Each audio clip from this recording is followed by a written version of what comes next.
Assalamualaikum warahmatullahi wabarakatuh. Perkenalkan, saya Ihwatul Umroh, mahasiswa Prodi Manajemen PJJ S1 Universitas Sibarasia.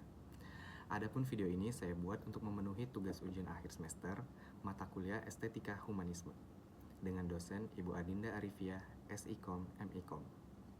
Baiklah, topik yang akan saya bawakan adalah Industri 4.0 dan Society 5.0. Bayangkan dunia di mana teknologi bukan sekedar alat, tapi sahabat, di mana data, robot, dan kecerdasan buatan bukan menggantikan manusia, tapi memperkuat potensi kita. Inilah perjalanan dari revolusi industri 4.0 menuju society 5.0, dari era teknologi menuju era kemanusiaan. Berdasarkan World Economic Forum, revolusi industri 4.0 adalah revolusi industri yang ditandai dengan kemunculan superkomputer, robot pintar, kendaraan tanpa pengemudi, cloud computing, sistem big data, rekayasa genetika, dan perkembangan neuroteknologi yang memungkinkan manusia untuk lebih mengoptimalkan fungsi otak. Terdapat 9 pilar utama yang menopang revolusi industri 4.0. Yang pertama ada Internet of Things atau IoT, ada cyber security, additive manufacturing, augmented reality, big data, artificial intelligence atau AI, simulation, system integration, and cloud computing. Setiap teknologi memiliki peran penting dalam efisiensi dan inovasi.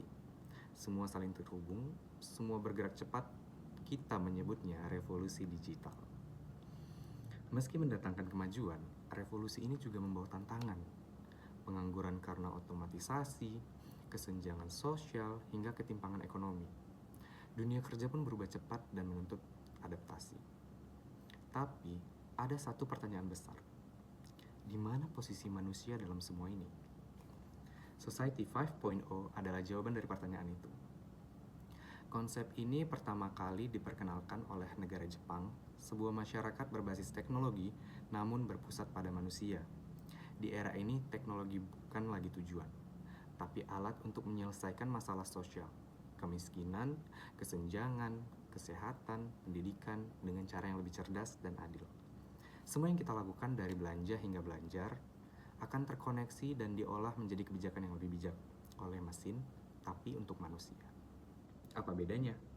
Revolusi Industri 4.0 menekankan pada efisiensi dan otomatisasi, sedangkan Society 5.0 mengedepankan keseimbangan antara kemajuan teknologi dan nilai-nilai kemanusiaan. Di sini manusia adalah pengendali utama.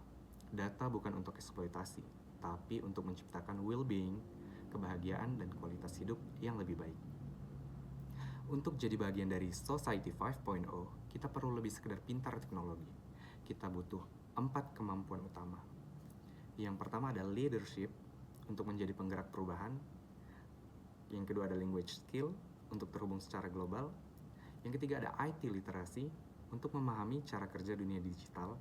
Dan yang keempat ada writing skill, untuk menyuarakan ide dan inovasi secara cerdas. Teknologi bisa digantikan, tapi manusia dengan karakter, kreativitas, dan empati, itulah kunci masa depan. Indonesia punya peluang besar, dari bonus demografi, talenta muda kreatif, dan berkembangnya digitalisasi jadi modal utama. Tapi, kita juga perlu regulasi yang adil, pendidikan yang relevan, dan ekosistem digital yang inklusif. Society 5.0 bisa jadi roadmap nasional untuk membangun Indonesia yang lebih adil, cerdas, dan manusiawi. Revolusi Industri 4.0 telah mengubah cara kita bekerja.